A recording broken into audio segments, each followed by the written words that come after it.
Alright, so I need a higher band capacity, or a place that allows me to have more. So this one, for example, I'm close. I'm not super close, but I'm kind of close to that. This place just became unsecure.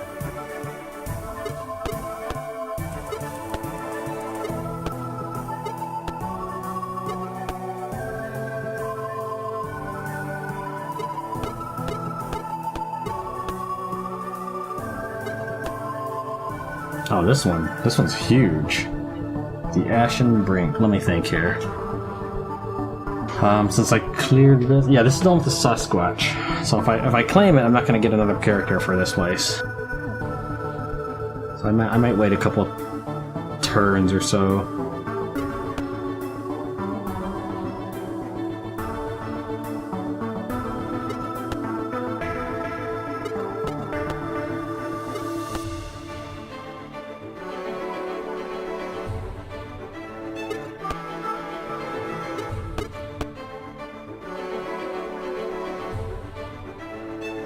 Let me double check my manpower. See how much. It's all 2116. So that's about 250 more.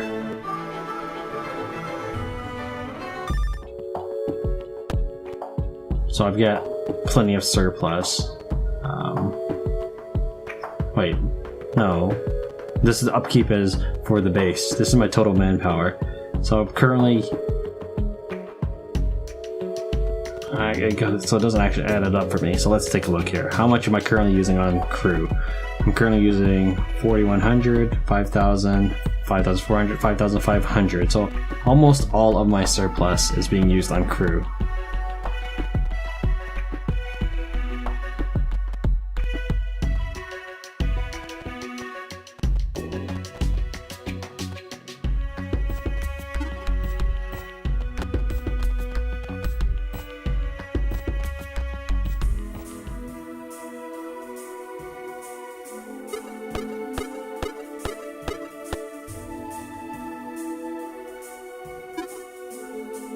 Anyone wants to bring in? Not really.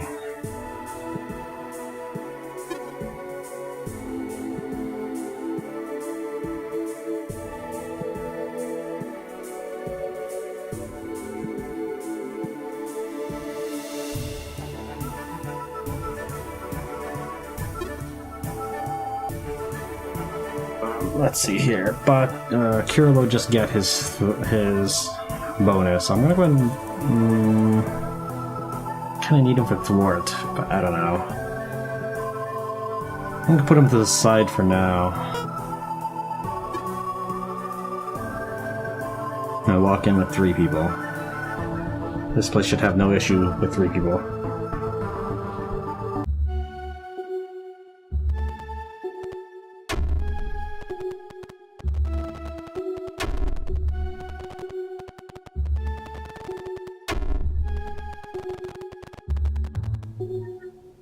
Looters? Not much valuable here unless you're looking for history. Found some particularly interesting material regarding the fall of the Old Kingdom. I've already read it all, of course. Take a look and don't mind me. I sleep here, but I make no real claim to the building. Oh, if you have your heart set on looting, there is that locked room over there, I suppose. I haven't found a key, so I have no idea what's inside. If you think you can get in, go ahead. I'm Vankan, by the way. I'll just hang out here if you don't mind. This place is the best shelter I've found so far, and there are enough books to keep me reading for the rest of my life. And who knows, maybe I'll discover something truly amazing. Probably not, though. Anyway, if you do find your way into that room, let me know what you find. You can have it, of course, but I am terribly curious. He keeps interrupting, it pauses and then pops up another message.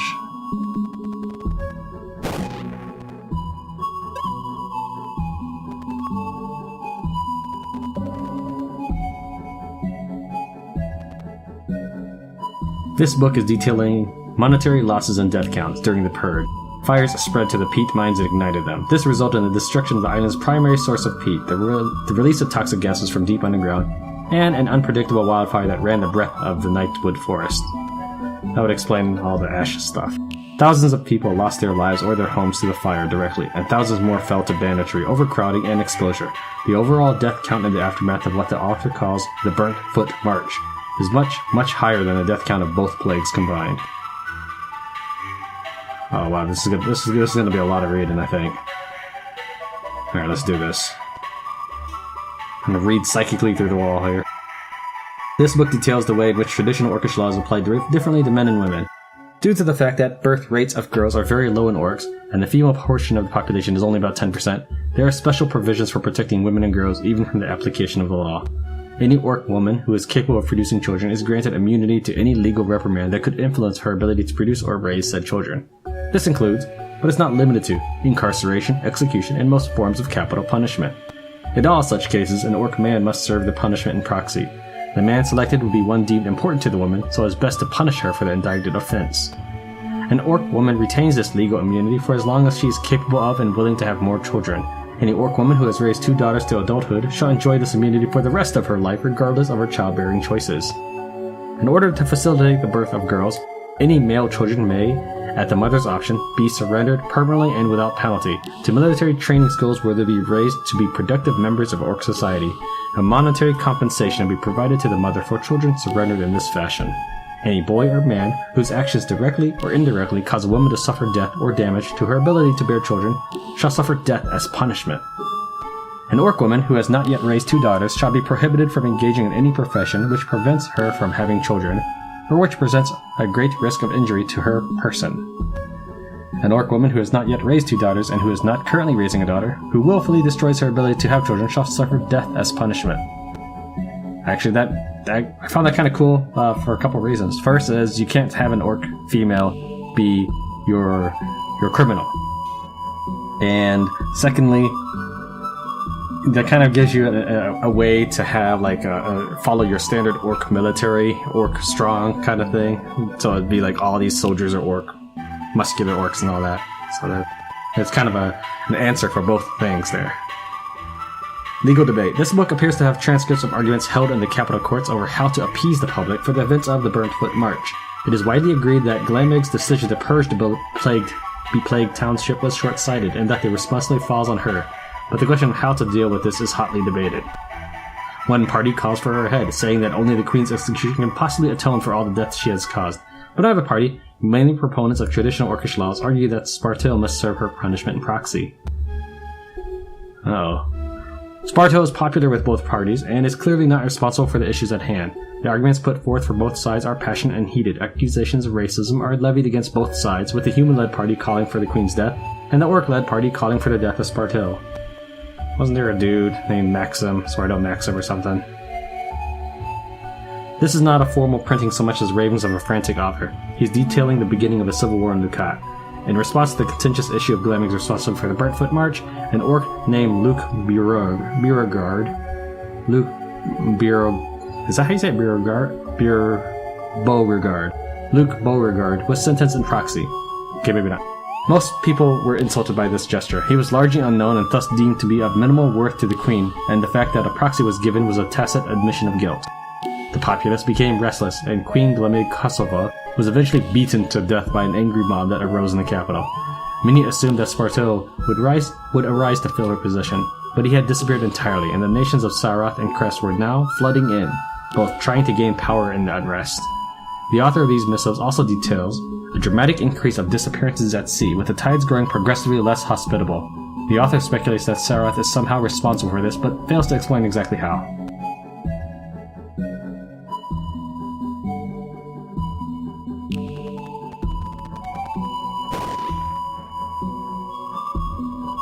This is going to be a lot, I think.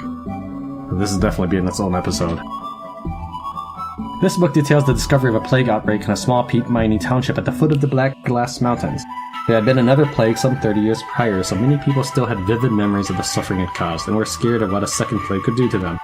The book says that Queen Glamig ordered a quarantine and a purge of the township. This decision was controversial, but the plague was contained, and the death toll was apparently minimal in comparison to the first plague.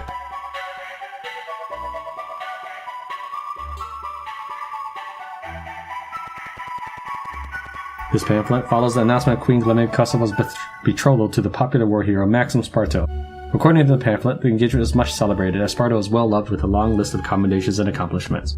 The pamphlet goes on to mention that several prominent tailors have already begun vying for the prestigious honor of designing Her Royal Majesty's wedding dress.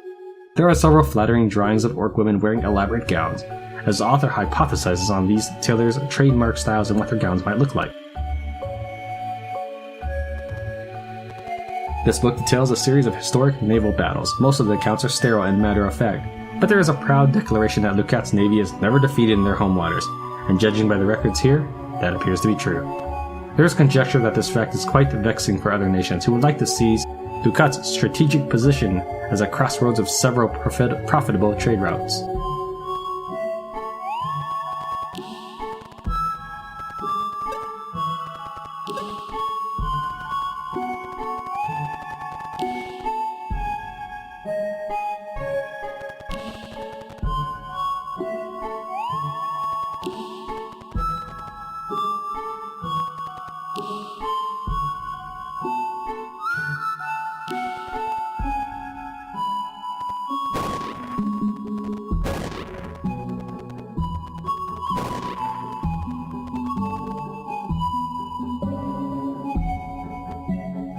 Needs an ordinary key.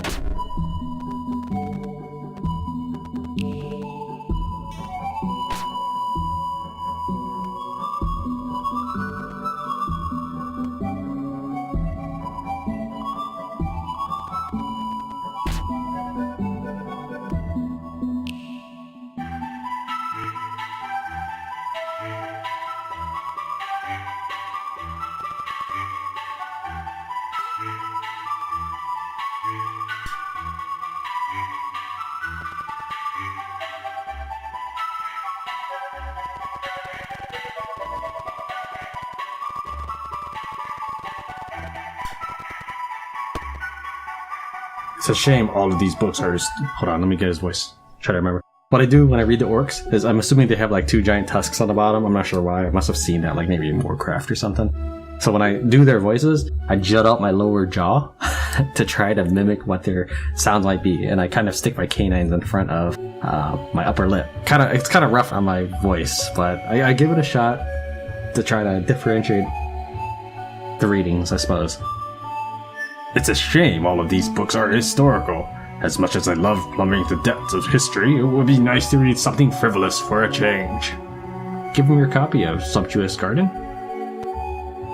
What have you got there now? The Sumptuous Garden? I've never heard of this book. Let's see. Mon kind of flips open to the middle of the book and reads a passage. Coral flexed his rough-hewn abs, and Mild found herself being guided to her soft bed by the sheer force of Korof's undulating midsection. She parted her thighs in anticipation, exposing the soft green petals of her... Oh. Well, this is not what I was expecting, but it's certainly diverting. I'll give you that. Feel like I shouldn't be reading it with you standing here, however, so I'll just hold on to that for later. Thank you, I think. Let me give you a little something for it.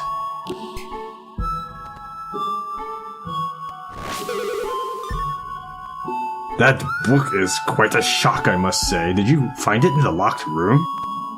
I've been in this archive for months. I could survive here indefinitely, I suppose, but I admit it's been growing somewhat tedious. And I'm not sure what I will do if my health fails or I become injured. Perhaps it's time for a change of pace. You know, I was just thinking the same thing. It would be grand to have someone to talk to. Yes, marvelous. I'm sure you have plenty of interesting tales to tell. Alright, so since I secured the area without getting any XP, I didn't get the 50% bonus, but that's really not a big deal.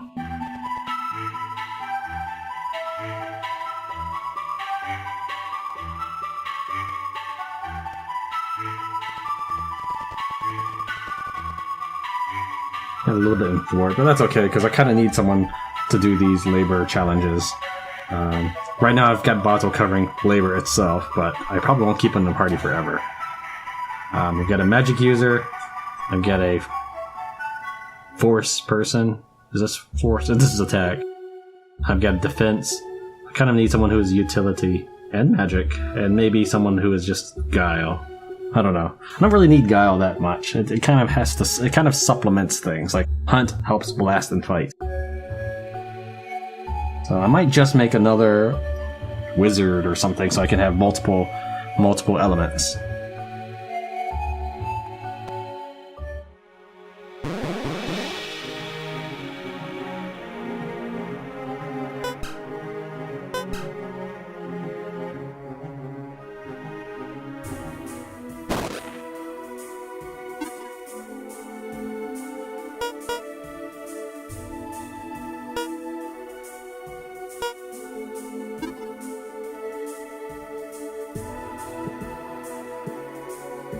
Alright, so the Ashen Brink became...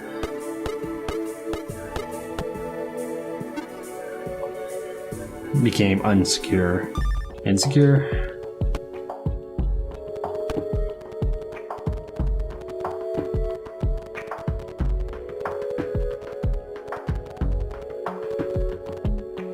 I don't think there's really... I'm not sure if there's a point to talking to them if they haven't leveled up.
What threat does is that adds the critical chance. I'm pretty sure I've mentioned it before. And critical, what that does is add critical damage. Physical, it's just how much physical damage, and magical, like magical 10, is how much magic damage it does.